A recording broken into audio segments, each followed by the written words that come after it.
नमस्ते दोस्तों, मैं Pankaj Jaiswal, faculty representative, faculty of commerce from the Maharaja Sayajirao University of Baroda, MS university.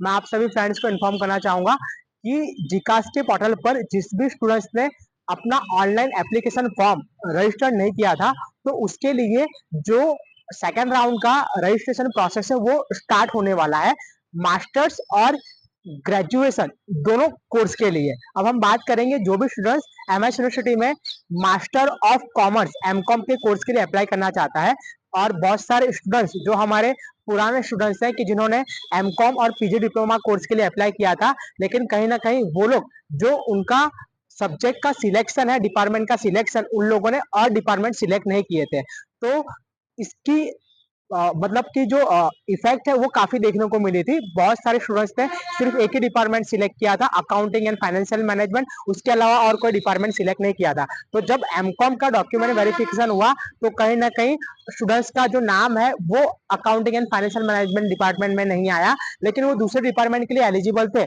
लेकिन उन लोगों ने वो सिलेक्ट नहीं किया था। तो इसलिए उनका जो वेरिफिकेशन है वो नहीं हो पाया था। लेकिन मैं आप सभी को बता दूं, इन्फॉर्म कर रहा हूं, 1 जुलाई से वापस मास्टर ऑफ कॉमर्स एमकॉम और post graduation diploma PG diploma के लिए जो ऑनलाइन एप्लीकेशन फॉर्म है जिकास के पोर्टल पर वो स्टार्ट हो रहे हैं। 1 जुलाई, 2 जुलाई और 3 जुलाई, ये 3 दिन तक ऑनलाइन एप्लीकेशन फॉर्म चालू रहेंगे। और इस पोर्टल के अंदर आप सभी लोग आपका जो न्यू रजिस्ट्रेशन है वो भी कर सकते हो, और साथ साथ में मैं आप सभी को इन्फॉर्म कर दूं कि अगर आपको इसमें आपका कोई भी डॉक्यूमेंट चेंज करना है तो वो भी आप अपलोड कर सकते हो।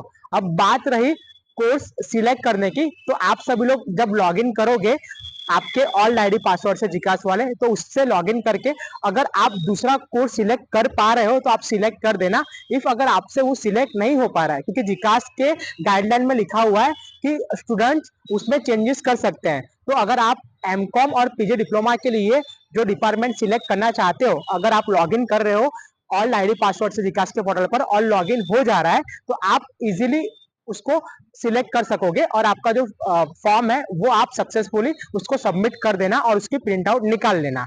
अगर इन केस डिपार्टमेंट आपसे सिलेक्ट नहीं हो रहा है, तो आपको पूरा जो फॉर्म है वो न्यू रजिस्ट्रेशन करना होगा।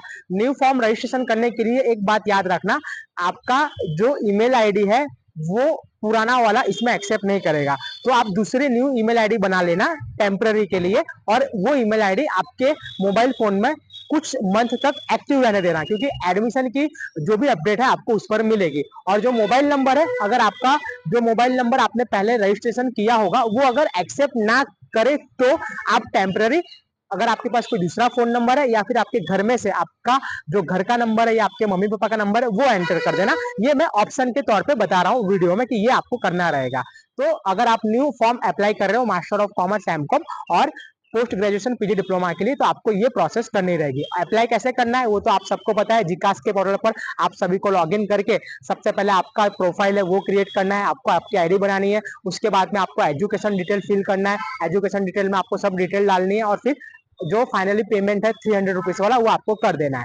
तो ये था मास्टर ऑफ कॉमर्स के लिए। 1 से लेकर 3 जुलाई तक आपका जो रजिस्ट्रेशन है वो चलेगा वापस से, तो जो भी स्टूडेंट्स बाकी रह गए वो सब लोग इसके अंदर कर देना। अब हम बात करेंगे बैचलर ऑफ कॉमर्स के लिए। तो बैचलर ऑफ कॉमर्स के लिए जिस भी स्टूडेंट्स ने अपना रजिस्ट्रेशन नहीं किया था जिकास के पोर्टल पर, वो सारे लोग बैचलर ऑफ कॉमर्स के लिए रजिस्ट्रेशन कर सकते हैं। और जो पुराने स्टूडेंट्स हैं, अगर उनको कोई डॉक्यूमेंट इसमें चेंज करना है तो वो लोग डॉक्यूमेंट चेंज कर सकते हैं। डॉक्यूमेंट चेंज करने की जो बात है वो जिकास के गाइडलाइन में मेंशन की गई है। आप लोग एक बार चेक कर लेना कि डॉक्यूमेंट चेंज हो रहे हैं या फिर नहीं हो रहे हैं। अगर नहीं हो रहा है तो आप लोग आपका जो वापस से पूरा फॉर्म है वो न्यू रजिस्ट्रेशन फॉर्म आप उसमें सबमिशन कर सकोगे। अगर नया फॉर्म आप रजिस्टर कर रहे हो bachelor of commerce honours BCom honours के लिए, तो वहां पर सिंपल बीकॉम नहीं दिखेगा, आपको बीकॉम हॉनर्स दिखेगा, क्योंकि न्यू एजुकेशन पॉलिसी 2023 के हिसाब से अब जो रेगुलर के कोर्स थे वो सब हॉनर्स में कन्वर्ट हो चुके हैं, वो चाहे बीकॉम हॉनर्स हो, बीए हॉनर्स हो या फिर बीएससी हॉनर्स हो। तो आप इन तीनों कोर्स में अप्लाई कर सकते हो।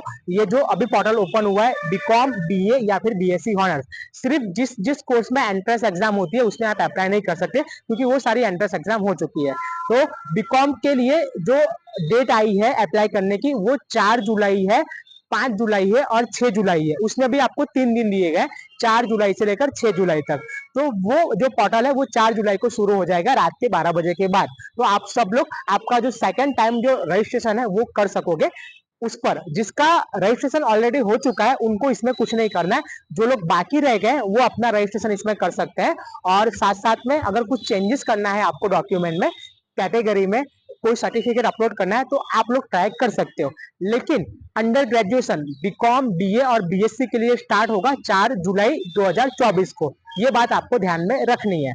और साथ साथ में रजिस्ट्रेशन प्रोसेस किस तरह करना है तो उसका भी एक वीडियो है और पूरा प्लेलिस्ट है, मैंने उसकी जो लिंक है डिस्क्रिप्शन में ऐड कर दी है, आप एक बार वो भी ध्यान से चेक कर लेना और एक बार देख लेना ताकि आपको हेल्प मिल सके। तो ये थी सेकेंड राउंड जिकास के पोर्टल पर रजिस्ट्रेशन करने की इन्फॉर्मेशन, और मैक्सिमम स्टूडेंट्स तक ये वीडियो आप शेयर कर देना ताकि जो भी बाकी रह गए हैं वो अप्लाई कर सके। और दूसरी बात, मास्टर्स ऑफ कॉमर्स एमकॉम के लिए कर रहे हो या फिर बैचलर डिग्री कोर्स के लिए कर रहे हो, बीकॉम, बीए, बीएससी के लिए, सिर्फ एमएस यूनिवर्सिटी ऑप्शन मत देना, गुजरात की जितनी भी गवर्नमेंट यूनिवर्सिटी है उन सभी को ऑप्शन दे देना, क्योंकि एमएस यूनिवर्सिटी की फैकल्टी में अब बहुत कम सीट बाकी रह गई है, तो सभी का एडमिशन पॉसिबल नहीं है।